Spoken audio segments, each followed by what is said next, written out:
আমি ওকে ডোনেট করব। স্যার বলেছে আমি ওকে কিডনি ডোনেট করতে পারবো। এই আত্মীয় স্বজন বলতে সব আমার আত্মীয় স্বজন। তারপরে এই 3টে মাসের ভিতরে শুরু হলো আমার একটা যুদ্ধ।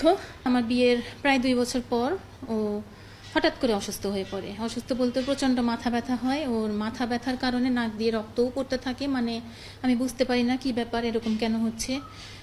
আমার ফ্যামিলির আমার মা বোন ওদেরকে আমি ডাক দিই। আসার পরে ওরা ডাক্তার বাসায় নিয়ে আসে। ডাক্তার প্রেশার মেপে দেখে হঠাৎ করে ওর প্রেশার 200-র উপরে উঠে গেছে, ওকে এখনই হসপিটালে নিতে হবে। তারপরে হসপিটালে নেওয়া হয়। প্রথমে আমাদের সাভারে এনাম মেডিকেলে নেওয়া হয়। তারপরে ওখান থেকে বিভিন্ন ধরনের ইমার্জেন্সিতে পরীক্ষা নিরীক্ষা করার পরে ওকে দেখে বলে, চেক আপ করার পর, যে ওর 2টো কিডনি ড্যামেজ হয়ে গেছে।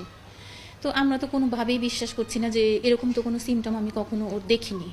আমরা জানি মানে সাধারণভাবে যে কিডনির প্রবলেম হলে হয়তো মাজা ব্যথা করে, কোমরে ব্যথা করে, এই টাইপের, বা হাতে পায়ে পানি আসে, ওর এই ধরনের কোনো সিমটম কখনোই ছিল না। জাস্ট ওর শুধু একটু মাথা ব্যথা ছিল। তো তারপর ওখান থেকে আমরা আবার নিয়ে যাই সাভারের মধ্যেই সুপার ক্লিনিকে।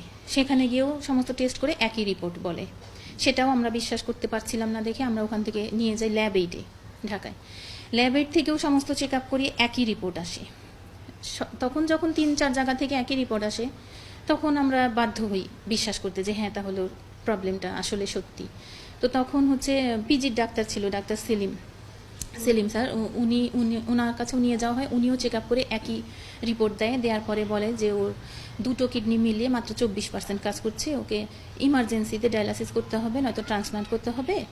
তাহলে তোমরা কী করবা বলো। তো আমি তো এটা কোনোভাবেই মেনে নিতে পারছিলাম না। আমি মানে আমার মাথায় আকাশ ভেঙে পড়লো, যেটা হলোটা কি।